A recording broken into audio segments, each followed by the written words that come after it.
I know. For those of you watching on YouTube, you have noticed something that you haven't seen in a while. You're very excited to see it. I'm very excited to be displaying it. I'm wearing my black shirt again. And I realize this is something probably nobody noticed, but for a while I wore this black shirt in every single episode, and it was like, that's going to be my consistent look. That's going to be the thing I'm wearing all the time. Then I left my shirt at my girlfriend's house a few weeks ago down in Florida, and I couldn't get it back for a while. So I have it now. Very excited to be back in my black shirt. It's my favorite shirt, and it's completely irrelevant because most of you probably didn't notice, but I do like it, so I feel like I'm back in my groove. This week's episode, we're going to be talking about something that I think everybody struggles with to some degree or another, and that is some degree of self-esteem issue. Now, I'm not talking about self-esteem like as the world sees it. I think we have self-esteem issues for sure, just kind of out there in the general public, and we also have the antithesis of that problem where people are just incredibly entitled. They think they are just like cream of the crop people. They see themselves as the best of the best and deserving of everything, very expectant of certain behavior and treatment. And then when you question them, like, well, based on what do you have the right to ask for that? Or based on what are you entitled to that? There's not really an answer. It's just like, well, because I'm great. And so we have that problem, and we have people thinking they're just absolutely worthless. And I think both of these, from like a secular perspective, come from a lack of God in life. If you do have some sort of higher power that you're worshiping. It doesn't have to be Christian, it doesn't have to be the God of the Bible by any means, but some sort of higher power, then you kind of have all of humanity on one level playing field. It both humbles you and kind of lifts you up as you realize that God has created you and has considered you. And so I think if you lack God, then you kind of fall into these two camps of like, oh man, like almost a nihilistic thinking where it's like there's nothing out there, I am worthless, everything is worthless. Or you go the opposite route and you think, well, because there is no God, I am basically the God of my own existence. And you start to think of yourself as really high and mighty. But that's not what I want to talk about today. I'd like to talk about self-esteem issues as they relate in the Christian context. And I think this happens because when you're called to be a Christian, when you're called to follow after God, people are supposed to analyze God. They're supposed to understand, who is he? How does he think? What does he do? What does he expect of me? We're supposed to kind of look at his perfection as best we can and model it as best we can. It's a huge task, but it requires us to observe God and follow after him, which means we also have to observe ourselves and what we're doing, where we're falling short. And I think people tend to go in two camps with this too. They think, okay, I'll observe God, I'll see how great he is, and I'll observe myself and I'll see how terrible I am.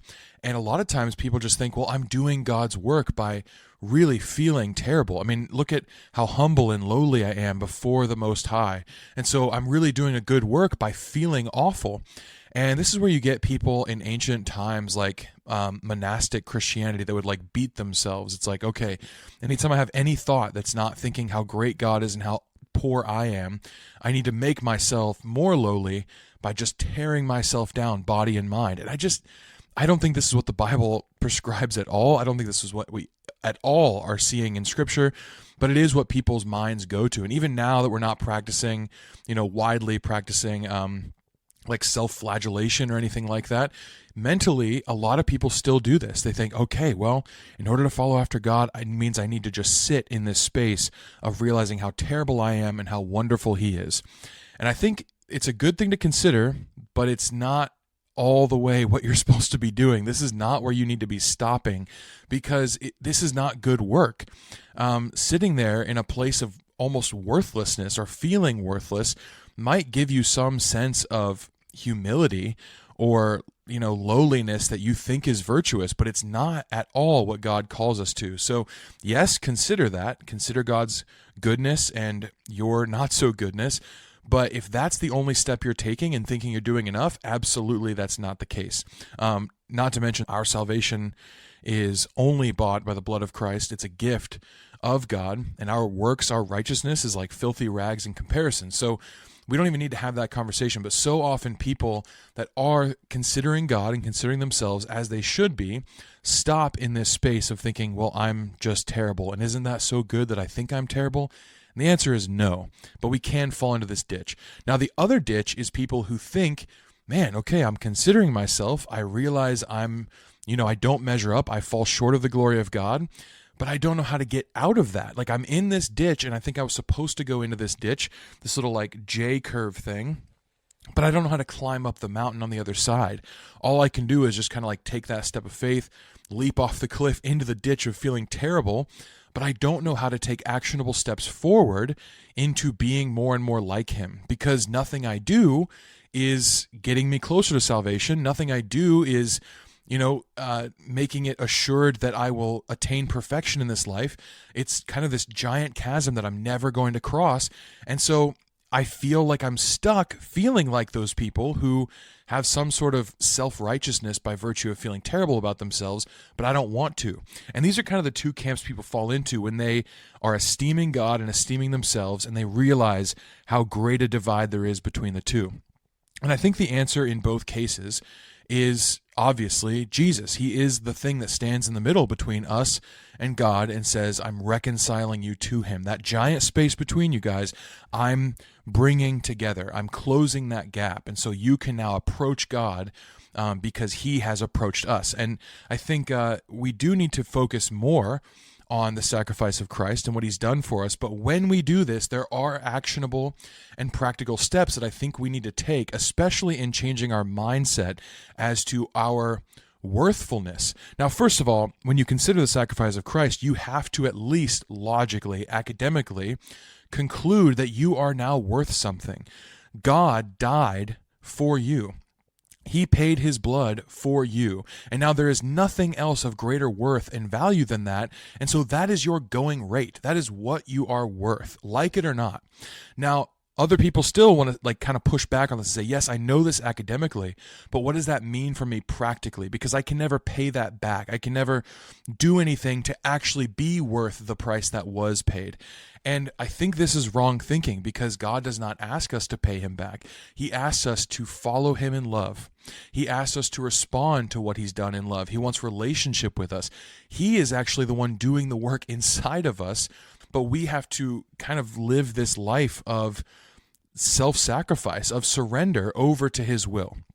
And so when we're thinking like this, in these terms of like, I'm not good enough, and even though I know I am worth something because he died for me, I can never pay that back, we are going to feel terrible about ourselves and just be stuck there, because we think, practically, I don't know what I offer him, that him in his fullness doesn't have in and of itself.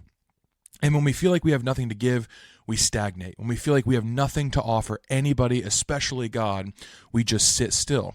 And I think we need to go a little bit further. Now, we're looking at God through our perspective, and this is good. We should be doing this. We should look up at the Most High and realize how high up he is.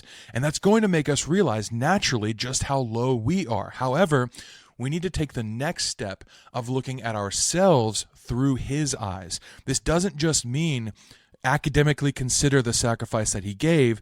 This means look at how he views you. Internalize that fact. If you can't do this, then you are going to just be stuck thinking, I have nothing to offer. And I have a little example to give you. When I was in Israel a few years ago now, wow, it seems like it's like yesterday, but about 2 years ago now, I bought this. This is a widow's mite.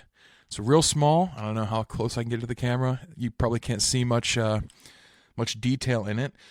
But I bought this because I thought it was super cool. It's connected to the biblical story that we find in Luke 21. And it's obviously a very classic, like, Christian icon. Now, I don't mean icon like the Catholics use it or anything like that. Just a classic Christian symbol because it deals in a very tangible piece of history that Jesus also interacted with. And so I thought it was cool. I thought it'd be cool for future messages. It's a cool little piece of history to have, a cool souvenir. And so I bought it, and I bought it from the store that we really weren't supposed to haggle in, because it was like this Christian store located in the West Bank that kind of faces persecution a good amount. There's not a lot of Christians in the West Bank. And so this group was like, we're trying to offer good prices, but we're also trying to make a living. And so you weren't really supposed to haggle with them, but I got them down from $200 to $180. That is what I paid for this tiny coin. Now, I say this realizing that that is an absurd amount to pay for a tiny little droplet of, I think, copper. and a little bit of an impression on the copper. That is a wild amount of money to pay for a little piece of metal, but it was more than the metal. It was the story behind it. It was, the history of it and the connection to my faith. And so I did buy it. And I'd like to defend myself a little bit because that actually is a pretty fair price for a good quality widow's mite, where you can see the engraving on it pretty well, which you can in this one, although you can't in the video too well.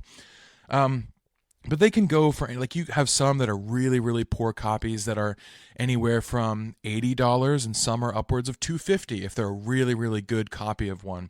But this is an authentic widow's mite, mid-grade value. It's authentically verified. I have like papers for it and everything, and it cost me $180. And what I want to say about that is that in the story of Jesus, we got Luke 21. We've got 4 verses here that I'd like to read. It says, Jesus looked up and saw the rich putting their gifts into the offering box, and he saw a poor widow put in 2 small copper coins. So there you go. Widow's mite is made of copper. And he said, truly, I tell you, this poor widow has put in more than all of them. For they all contributed out of their abundance, but she out of her poverty put in all she had to live on. Now, Jesus here is talking about the willingness of a person's heart and the trust that they have, right? The wealthy are putting in a good amount of money, but it's not really any sort of sacrifice that they're giving. They're not really doing it with their heart. They're doing it kind of out of obligation. The widow is seriously considering, she has to, because it's all she has. She's seriously considering her offering and giving it with a willing heart, even though it's everything she had. It's not a lesson in give everything you have and then Jesus is pleased. It's a lesson in what is your heart posture when you are giving. So that's kind of the lesson here. But this is 4 verses in the Bible. Out of all the pages of Scripture, the widow's mite is listed in these 4 verses. And at the time that this widow was giving 2 small copper coins, these would have been worth, there's a little bit of debate on this, but as far as buying power goes, these would have been worth about the equivalent of roughly 39 cents a piece. So take 39 cents and go to any store and consider, what can I buy with that money? Now, some scholars will value it a lot less. They'll say it's like fractions and fractions of a penny, like 0.0002 something. But other estimates have it around 39 cents. So she would have given about 78 cents in this offering. Now, 78 cents, if you then take the time that it takes to get from the time this widow gave this offering until the time that I purchased a widow's mite in Israel, it has grown in value 11,000%, actually over 11,000%. And this is an obscene amount. Why? Let me ask this question. Why? Why has the value of this grown exponentially in such an amazing way? And the answer is because Jesus noticed it. Jesus talks about it for just 4 verses in the Bible, and this widow's mite has now grown 11,000% in value because it took the notice or the attention of Jesus. One story of Christ's life centers around this currency, and now it has grown in value exponentially. If you had told this widow you're actually giving about $200 to the offering plate, she would have not believed you. If you had handed this widow $200 in exchange for her widow's mites, she would have thought you were insane. She looked at what she had and she thought, I have nothing. All it took was the notice of Jesus and time. It's true, this widow never saw this mite turn into $200. She never saw that. But over time, this is what the notice of Jesus has had an effect on this coin to do. It has increased in value 11,000%. How much more could he do with anything that you have to offer? How often do we look at ourselves and think, I don't really have anything to offer? I have 2 mites worth of offering, whether that's a gift or whether that's time or whether that's energy. You think you have nothing because you're esteeming it very little, not worthy to be brought before a king, not worthy to be offered up in any sort of way, and maybe even nervous to offer it up because you think it's all I have. If I give this energy away right now that I have towards working on something God wants me to work on, I won't have energy to do things that I need to be doing to care for myself, to preserve my own life. And this is the consideration the widow was under. She looked at what she had and she thought, this is all that I have. If I give this away, it means I have nothing. And she gave it anyways. And over time, and with the notice of Christ, this grew incredibly in value. The same thing is true of everything we give. So we need to stop giving thinking, well, we need to look at it through what we believe something is worth. That's not the consideration. When we actually refuse to give because we think we don't have much to give, we're denying the power that Jesus actually has. Because if he can, just by in 4 verses, noticing a coin, make it grow 11,000% in value, he can do so much more with anything that you have to offer. I don't care if it's saying hello to someone on the street or smiling to someone kindly. He can take that and do more with it than you ever could. So give it to him anyways. You might not see the effect of it, you might not see the fruit of it, but you're called to a faithful life, even when you don't see it being a fruitful life.